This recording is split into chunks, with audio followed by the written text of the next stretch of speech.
Stella Vespera. L'image de Florence en moi s'était dressée ce soir-là. De nouveau, j'y suivais en pensée les pas silencieux de Stella Vespera, sœur des merveilles d'art qu'un beau siècle inspira. Elle m'avait charmé comme un pur marbre antique et me hantait depuis, fantôme énigmatique. On disait sa famille oubliée, un secret cachait sa vie à tous. On ne la rencontrait que dans quelques musées illustres. Sur sa trace, comme un témoin souffert dont l'amour embarrasse, une vieille toujours traînait à quelques pas, les yeux fixés sur elle et ne lui parlant pas.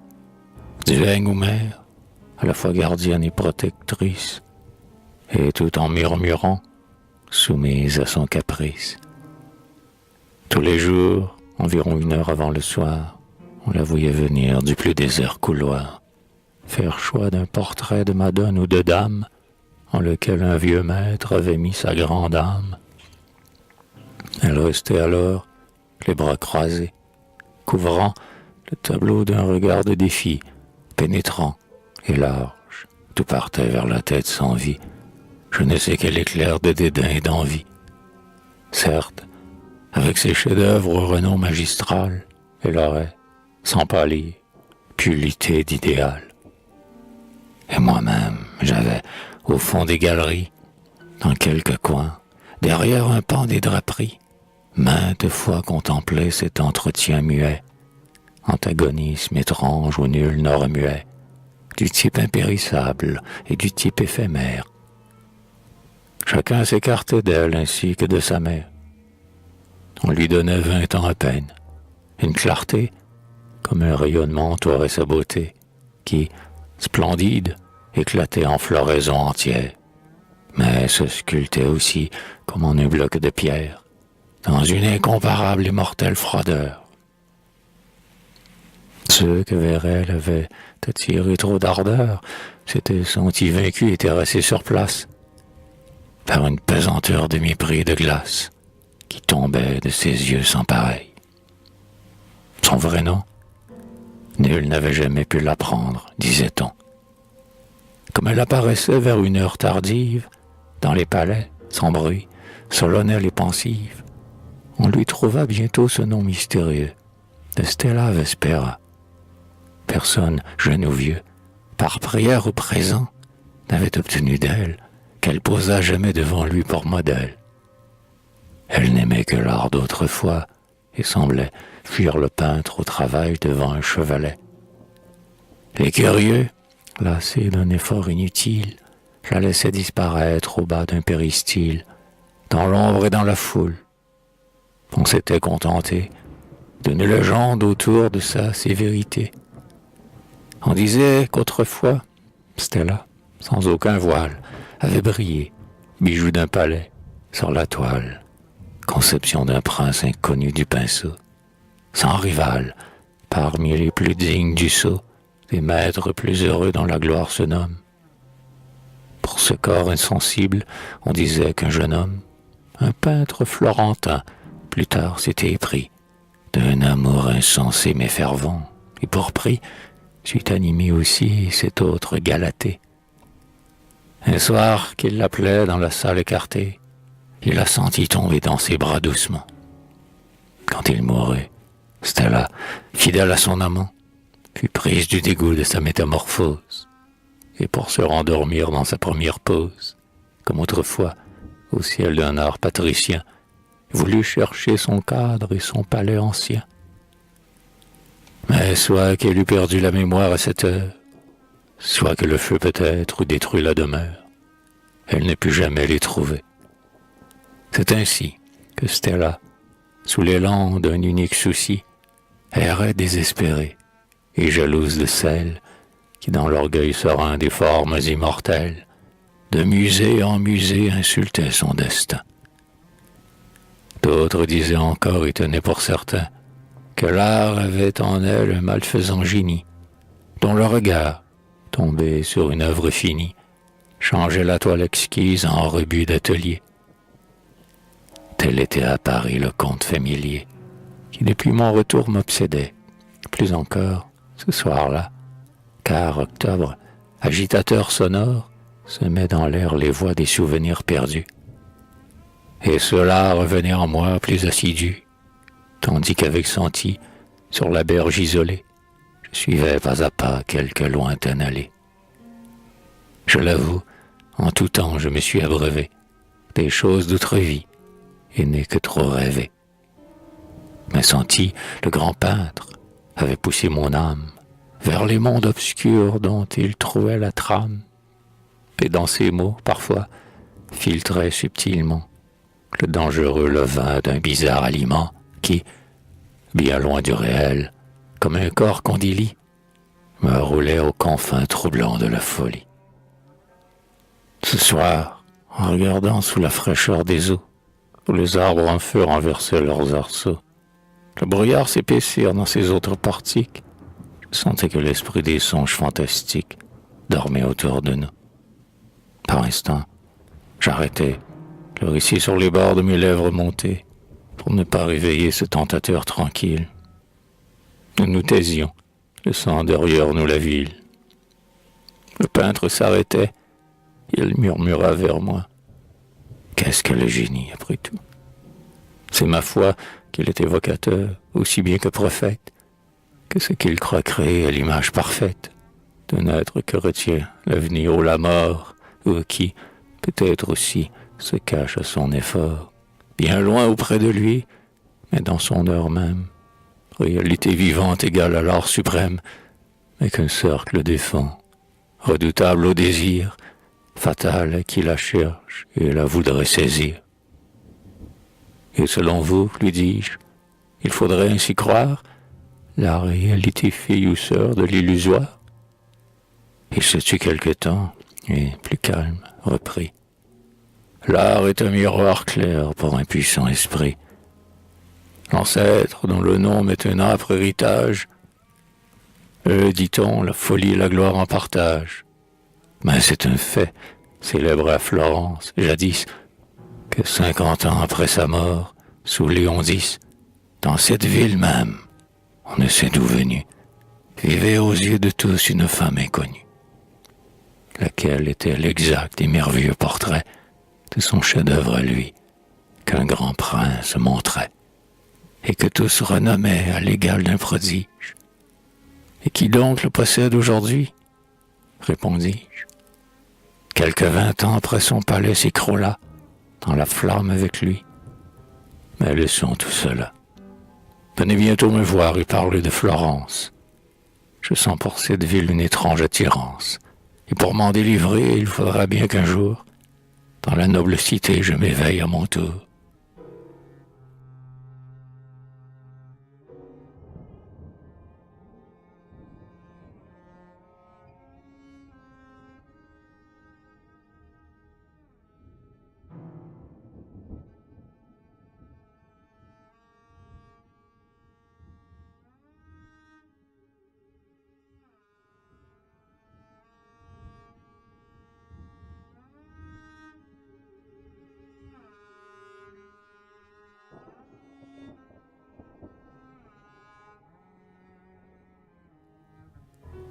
En entrant, j'admirais à loisir, d'habitude, le riche encombrement du cabinet d'études.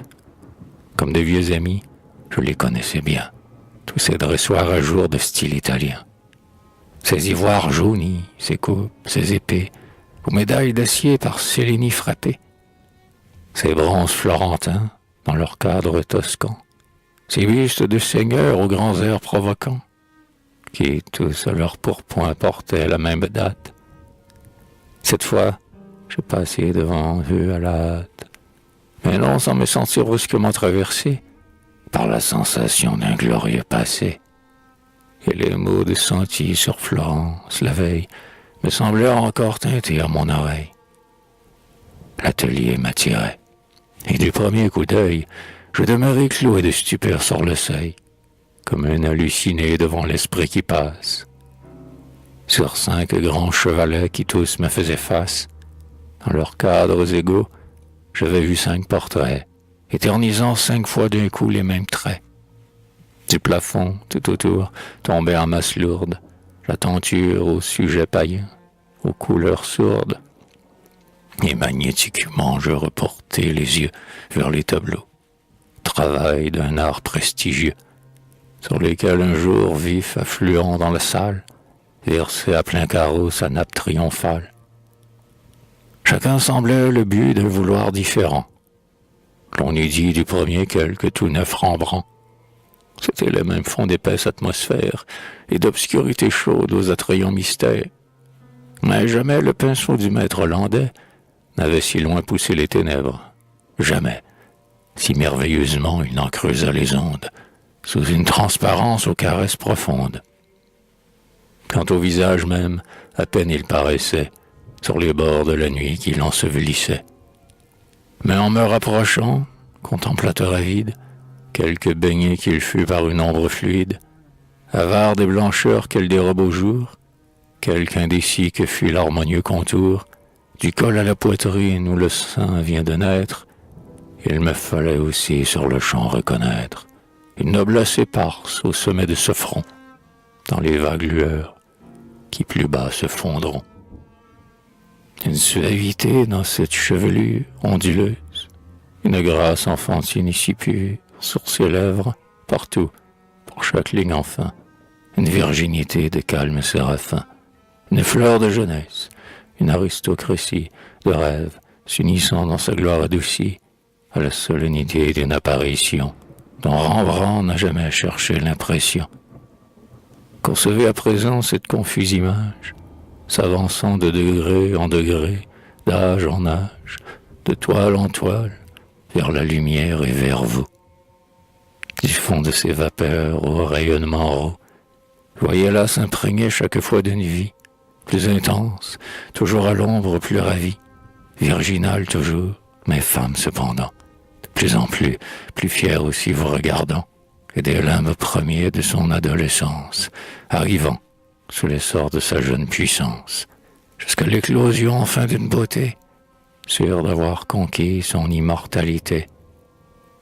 Tel j'admirais, plongé dans de longues extases, ses portraits successifs, insaisissables phases, de la forme endormie encore dans sa candeur, à la forme éveillée en sa riche splendeur, qui se connaît et qui s'impose, de la Vierge qu'un songe inconscient et sans amour submerge, de celle qui se sent aimée et dont les yeux ne réfléchissent rien d'un cœur silencieux.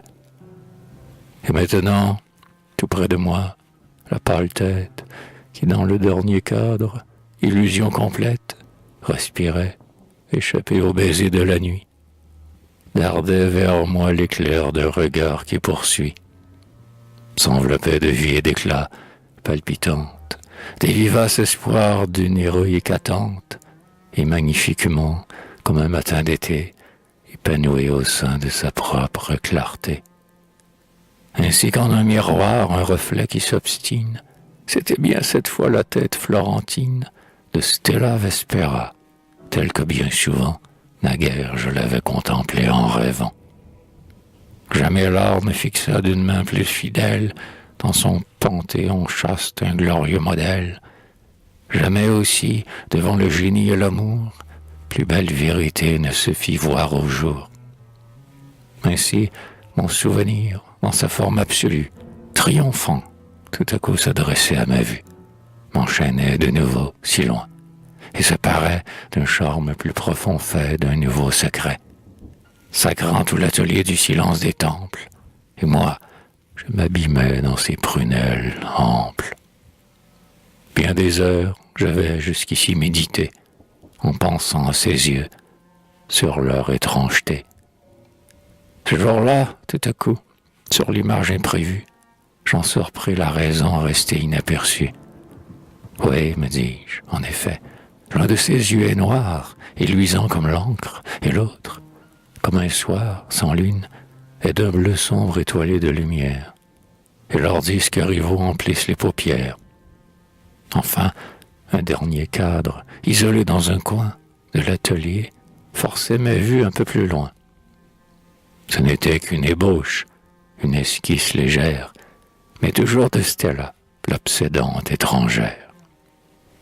Quel nimbe reluirait sur ce front renaissant? Senti voulait-il donc d'un désir tout récent? Artiste inassouvi, surpasser la nature, et jusqu'au surhumain tenter une aventure?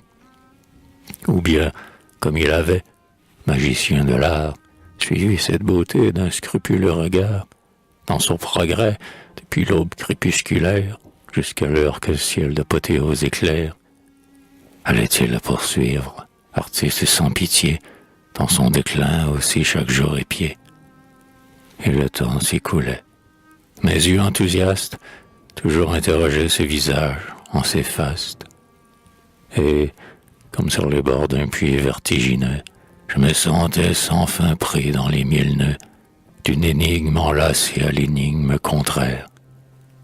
Et nul raisonnement ne pouvait m'y soustraire. Et, dans la vaste salle où je demeurais seul, il me semblait parfois que l'esprit de l'aïeul, derrière moi, veillait au fond des angles sombres, car vers les murs déjà s'amoncelaient les ombres. Le soir vint, et perdu d'extase, stupéfait, je regardais toujours. Le génie, en effet, ne laisse pas en vain sur ses œuvres l'empreinte d'une forte pensée. Puis une énergique étreinte sort toujours de la toile abandonnée, et tient dans son réseau subtil le profane qui vient troubler impudemment l'atelier solitaire. La nuit s'épaississait au fond du sanctuaire, noyant tout, chevalet, cadre et cheveux blonds. Alors, et malgré moi, furtif, à reculons, je partis lentement, chassé par ces fronts pâles, qui, lumineux, pareils à de larges opales, paraissaient, sous le flux des ténèbres montants, m'enfoncer un regard de foule inquiétant. Le malheur s'abattit sur moi cette nuit même, et pour longtemps crispa sur mon cœur sa main blême, au fond d'une retraite, au loin, et dans l'oubli de Stella. J'ai vécu un temps enseveli.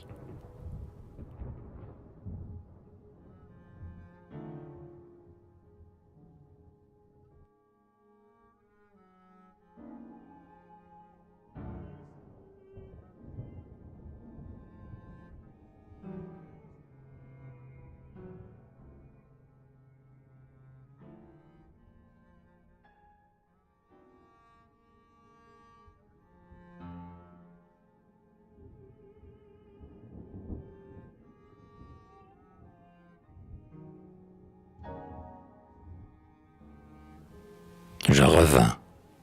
Quelques jours plus tard, dans un musée, je promenais sans but ma tristesse apaisée, quand je vis disparaître, au bas d'un escalier, une vieille en costume au style singulier, qui me remémora la Vierge d'Italie, qu'à ses portraits lointains une énigme relie. Je voulus pénétrer ce secret jusqu'au bout, et courus chez Santi. Je le trouvai debout, devant sa dernière œuvre, et ses yeux, dans l'ivresse du triomphe, élevaient leurs brûlantes caresses sur la toile achevée, et seul cette fois. Lui-même s'agitait, parlant à haute voix, artiste émerveillé devant son propre ouvrage. Dès l'abord, une joie éclaira son visage. Il s'élança, me prit le bras et, m'entraînant, en face du tableau, s'écria « Maintenant, regardez, répondez, n'est-ce pas qu'elle est belle? N'est-ce pas qu'elle arrive à la mort qui l'appelle ?» Et moi, je regardais déjà, me demandant comment il avait pu, d'un effort ascendant, faire plus resplendir la tête sans rival et, par plus de magie, en un plus pur aval, vivifier ses traits sous un ciel ébloui. Comme autrefois, toujours, c'était bien aujourd'hui, le beau front lumineux et chargé de pensées, mais son éclat, vainqueur des ombres dispersées, brillait plus éloquent encore. Il se gonflait, flamboyant, agrandi sous le double reflet d'un éternel bonheur et d'une paix conquise. C'était, sous la lueur changeante qui l'irise, la même chevelure aux anneaux blonds et bruns, libre et déroulée sans fin, dont quelques-uns, voluptueux flocons qu'un sein grec illumine, flottaient confusément au bord de la poitrine. Mais plus souple auréole et plus suave encore, s'épandait sur le cou leur opulent trésor. Les yeux étaient toujours aussi pleins, aussi chastes, aussi profonds, l'un bleu comme les nuits néfastes, son lune, l'autre noir comme l'encre, et tous deux limpides. Mais le large éclair qui sortait d'eux n'était plus la clarté de l'orgueil ni du rêve, c'était l'ardent rayon de l'amour qui se lève. Et la lèvre, plus rouge encore, plus finement, découpée aujourd'hui, comme pour le serment et pour l'aveu, s'ouvrait au baiser qui l'attire. On sentait à travers ce superbe sourire la victoire éclater dans la soumission. Comme aussi dans ses yeux, avec la passion, passait l'enivrement d'une beauté céleste. Et comme refoulant derrière elle, d'un geste, et pour jamais bien loin, les brumes d'autrefois, par un miracle d'art qui renverse les lois, dans la pleine lumière où chaque trait s'anime, elle avançait vers nous son visage sublime. Et c'était l'idéal, pensais-je, que là-bas, malgré tout, l'autre encore ne réalisait pas. Enfin, s'écria-t-il, cette fois c'est bien elle. N'est-ce pas qu'elle vit? N'est-ce pas qu'elle est belle? Une âme plane aussi sur ma création, et ton cœur bat en moi, divin Pygmalion. Qui donc a pu railler ton amour ineffable? Ta Galatée, au grec, n'était point une fable. Ce n'est pas ta statue au marbre radieux qui s'anima pour toi sous le souffle des dieux. Non, mais ils t'ont permis, ton œuvre est terminée, de rencontrer alors la femme devinée.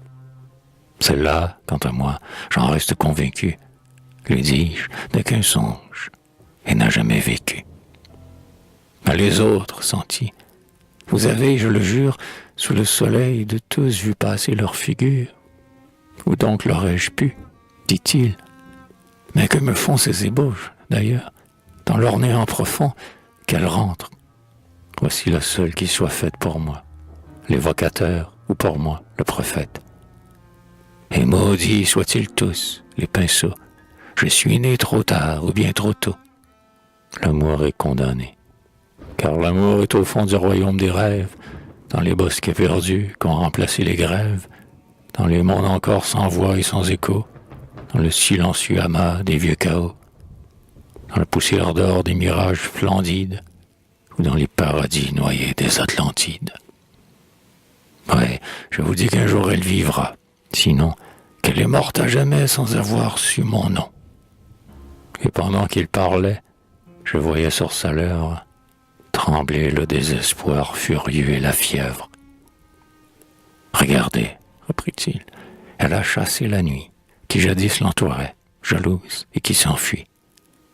Elle apparaît, semblable à l'étoile dernière, sur mon cœur épanchant tout un ciel de lumière, et je l'aime, et jamais l'éclair d'un œil vivant, je le sais, ici-bas n'a frappé plus avant, ni fait plus tressaillir les profondeurs d'une âme.